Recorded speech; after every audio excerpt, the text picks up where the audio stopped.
Why is Africa still poor despite its natural resources? Before I start the video, let's set this record straight. Poverty is as old as human civilization itself. Since humans start to live in complex societies, there's been a section of the population that is considered poor. Today, the same holds true. The world has nearly 1 billion people who live below the World Bank poverty level of $1.90 a day.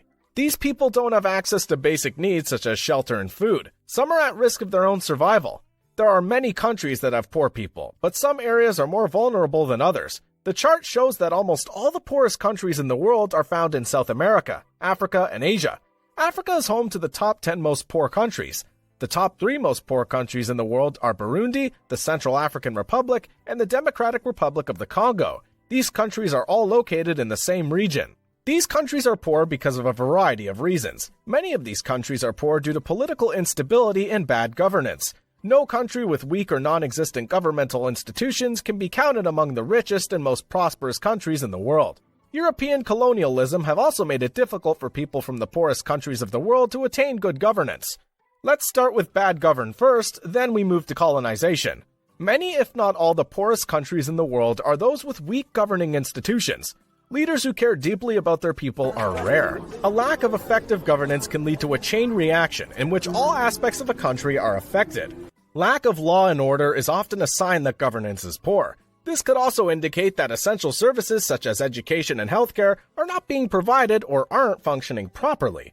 A poor country is one where people are sickened and die from preventable illnesses, and where very few people have access to quality education that will improve their employment prospects. Nearly all the poorest countries in the world have witnessed dictatorships and civil conflicts, as well as other forms of political instability. For example, civil war began in the Democratic Republic of the Congo as soon as the country gained independence in 1960. The country was under control of Mobutu Seko in 1965. He would remain in power until 1997, when a rebellion forced him to step down. Alas, the dictatorship of Mobutu Sese Seko was overthrown and Laurent Kabila became the leader in the anti-Mobutu rebellion. His son Joseph followed him. After questionable elections, Felix Tshisekedi became the current president. Many insurgencies, many of them fueled by conflict between ethnic, took place at the same time. They continue to do so to this day. In fact, civil wars have been fought in all 10 poorest countries of the world over the course of their history. Many other countries on this list, like the Democratic Republic of the Congo, have suffered the misfortune of having been ruled over by dictators and despots who made more money than they did for the people. Ironically, many of the poorest and most corrupt countries on Earth could be very wealthy countries because they have abundant resources. For example, the Democratic Republic of the Congo is rich in minerals like gold and cobalt. Roughly around 70% of cobalt used to make electric vehicles come from the DC, and it has 1/8 of the global production capacity for hydroelectricity. As mentioned earlier, poor countries are often those that are not managed effectively. As said in the beginning, European colonization also plays some part. Sudan is a good example of how people were forced together by European colonizers.